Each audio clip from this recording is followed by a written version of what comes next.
Hi, I'm Patrick Olson, Managing Editor for Cars.com.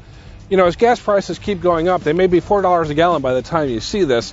Everyone is interested in saving money, but if you're not in the market for a Prius or hydrogen fuel cell car, there are things you can do with the car you've already got. And we're going to show you some tips that can help you save a lot of money over time. If you're trying to figure out the question about octane gas levels for your car, remember the two R's, required versus recommended. Now, if your automaker only recommends premium gas, you can probably skip by with the cheaper stuff. But if that automaker requires premium gas, don't damage your car, put in the high-octane stuff. There are two things you might not think about when it comes to gas mileage, but those are your tires and your engine.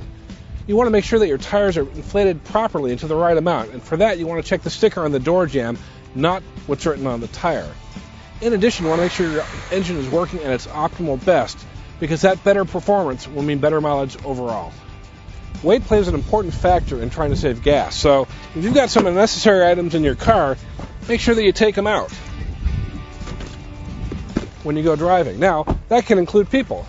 Do you have your transit pass? Yeah. Get the hell out. So the easiest way to save gas when you're driving is to make sure you're not putting your pedal to the metal. And what I mean by that is no jackrabbit starts, no plowing your way through the intersection to beat the other guy. I mean slow and steady from a dead stop. That'll save you a lot of gas over time. In addition, your car is going to run much more efficiently when you're going in the top gear of your car, but at relatively low speeds. And so that means, going more like at 55 miles an hour when you're in fifth or sixth gear, depending on your car.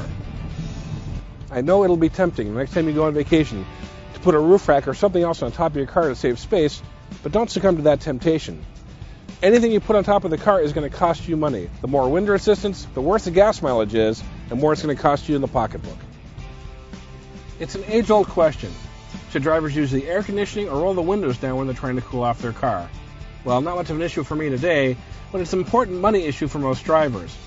What happens when you use the air conditioning is that, yes, it does rob that engine of some power, and it's going to cost you a little bit in gas mileage. But what's worse today, the way that cars are engineered, is to roll the windows down. The aerodynamics mean that if the windows are all open, your car is going to go much slower, and you're going to burn more gas. Of all the technologies available to drivers today, the best way to save gas is to not drive at all. So if carpooling or taking public transit is an option for you, you can save 50% on your gas just by riding to work with a coworker or a neighbor. So there's no need for you to have to rush out and buy a hybrid. If you want to save gas, follow these tips and you'll see the savings add up over time. For more car-related news, go to Cars.com or our blog, Kicking Tires.